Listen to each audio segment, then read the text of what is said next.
আল্লাহ রাব্বুল আলামিন বলেন, ইন্না কাইদাকুন্না আযীম।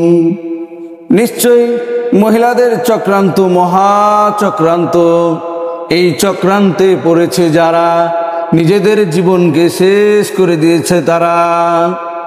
একান্ত আপনজনের আমার, আমিক আর আজিম দুইটি শব্দ কোরআনুল কারিমের মধ্যেই রয়েছে।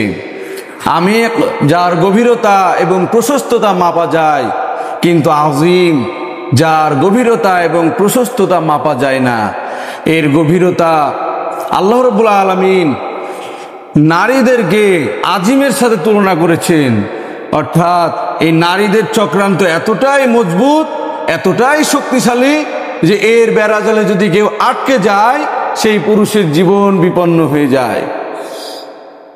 একান্ত আপনজনের আমার, এজন্য কবি নজরুল ইসলাম বলছেন যে এই বিশ্বের যাহা কিছু সৃষ্টি চিরকল্যাণকর, অর্ধেক তাহার করিয়াছে নারী, অর্ধেক তাহার নর।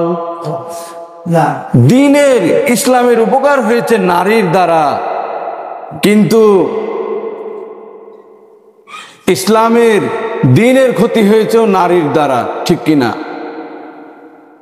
যে তিনজন নারীর দ্বারা ইসলামের ক্ষতি হয়েছে, সেই তিনজনের নাম এখন আপনাদের মাঝে জানাবো। এক নাম্বার হচ্ছে উম্মে জামিলা।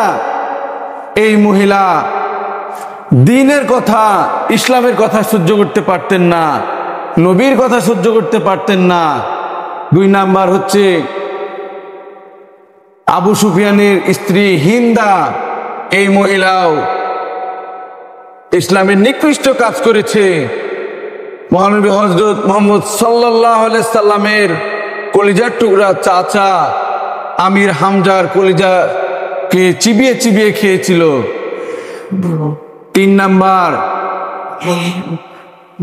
নাকেরা।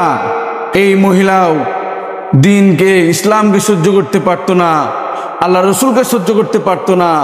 সবচাইতে নিকৃষ্ট এই তিনজন নারী। এই জন্য আল্লাহ রাব্বুল আলামিন বলছেন যে ইন্না কাইদাকুন্না আযীম। অবশ্যই নারীদের চক্রান্ত মহা চক্রান্ত। এই জন্য আমাদেরকে এই নারীর বেড়াজাল, এই নারীদের চক্রান্ত থেকে আমাদেরকে দূরে থাকতে হবে। আল্লাহ পাক যেন আমাদেরকে এই নারীর ভয়াবহতা, নারীর চক্রান্ত থেকে হেফাজত করেন। আমিন।